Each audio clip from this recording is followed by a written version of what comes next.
Bukas na po ang itinakdang deadline kay Vice President Sara Duterte para sumagot sa summons ng impeachment court. At si Pangulong Bongbong Marcos sinabing pinili niyang hindi makialam sa impeachment trial ng Vice Presidente. Nakatutok si Tina Panganiban Perez. Si Pangulong Bongbong Marcos na ang nagsabi, hindi siya nakikialam sa impeachment proceedings laban kay Vice President Sara Duterte. If a president chooses to do that, I choose not to. Bukas ang deadline ni Vice President Duterte para sumagot sa summons ng impeachment court.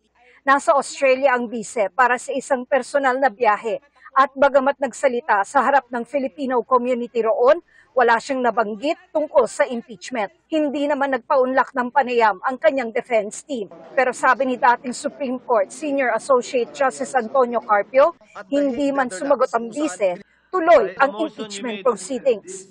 It will not stop the proceeding. She will be declared in default.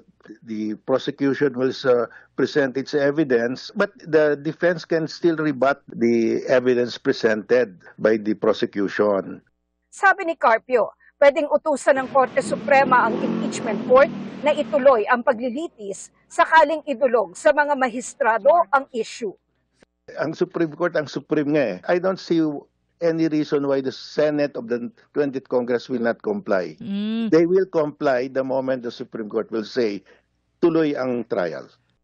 Ayon naman sa isang constitutional law expert, pwedeng i-contempt ng Senate Impeachment Court ang bise kung hindi siya sasagot.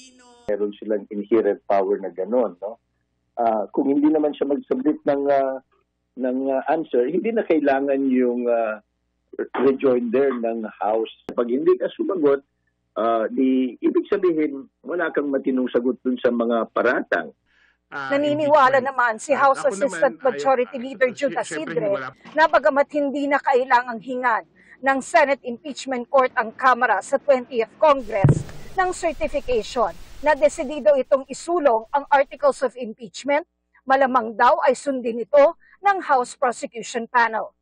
Verified, validated, and we signed it in front of the Secretary General.